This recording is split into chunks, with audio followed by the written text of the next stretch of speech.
त्या दिवशी सांगितलं की नेत्यांनी उद्घाटन करण्यासाठी गडबड घातली. आम्ही माझ्या मनात आलं म्हणून केली. माझी आपल्याला हात जोडून विनंती आहे, मी इतकं आपलेपणाने सकाळी 9ला तुम्हाला बोलवलेलं आहे.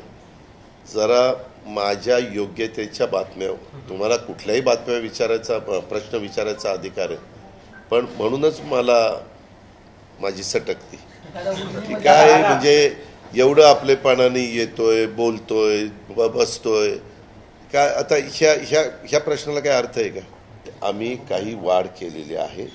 त्याचं कारण ज्यावेळेस तुम्हाला डेव्हलपमेंट दिसते, आज हजारो कोटी आम्ही ज्या योजना आणल्या ते पाऊण लाख कोटीच्या आणलेल्या आहेत. त्याच्यामुळं जो इन्कम टॅक्स भरतो त्याने भरलाच पाहिजे, जो GST भरतो त्याने भरलाच पाहिजे, जे काही एक्साईज भरतो त्याने भरलाच पाहिजे, जो नोंदणी करतो त्यांनी नोंदणी करून घेतलीच पाहिजे, कारण त्याच्यातनं आपल्याला उत्पन्न मिळतं आणि त्याच कराच्या पैशातून आपण ही डेव्हलपमेंट करत असतो. डिपार्टमेंटच्यातल्या पण काही अधिकाऱ्यांचं म्हणणं आहे की तुम्हाला ह्याच्यात जर बदल करता आला तर 18च्या ऐवजी ते 14-15 नाही 14, कारण 14-15वाली पण आता काय झालं, ह्या 17वाल्यांना माहिती आहे की आपण ह्याच्यात अडकू शकत नाही.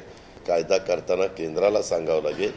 आम्ही ज्यावेळेस मी जसं काल अमित भाईंशी सकाळी दुसऱ्या विषयावर बोलत होतो, तसं पुन्हा त्यांची भेट झाल्यानंतर किंवा काही कारणानिमित्त मी दिल्लीला गेल्यानंतर मी जरूर ह्याच्याबद्दल सांगणार आहे.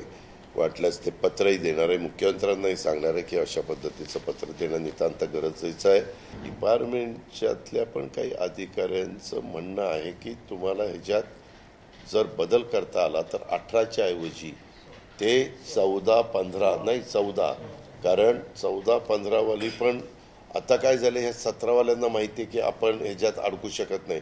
त्याच्यामुळे 15, 16, 17वाले ह्याच्यात फार म्हणजे अडकत आहेत त्यांच्या चुकांच्यामुळे. बरोबर आहे, आपण म्हणताय त्याच्यात तथ्य आहे. म्हणूनच आम्ही असं म्हणतोय की ते 15, 16, 17 आम्ही आमच्या स्तरावर हा कायदा करताना केंद्राला सांगावं लागेल.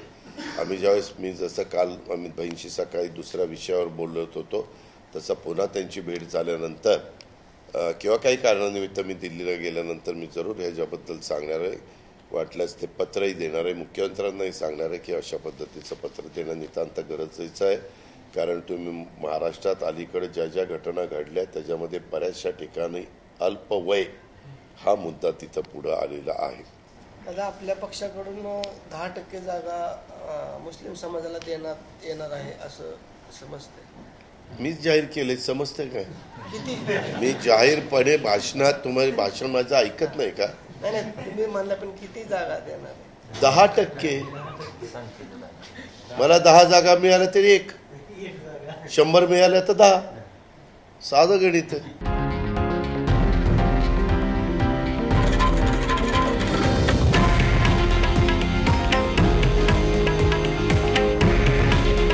हे आहे देशातील नंबर 1 न्यूज नेटवर्क आणि आपण पाहत आहात TV9 मराठी. काळजी तुमची, हित महाराष्ट्राचं.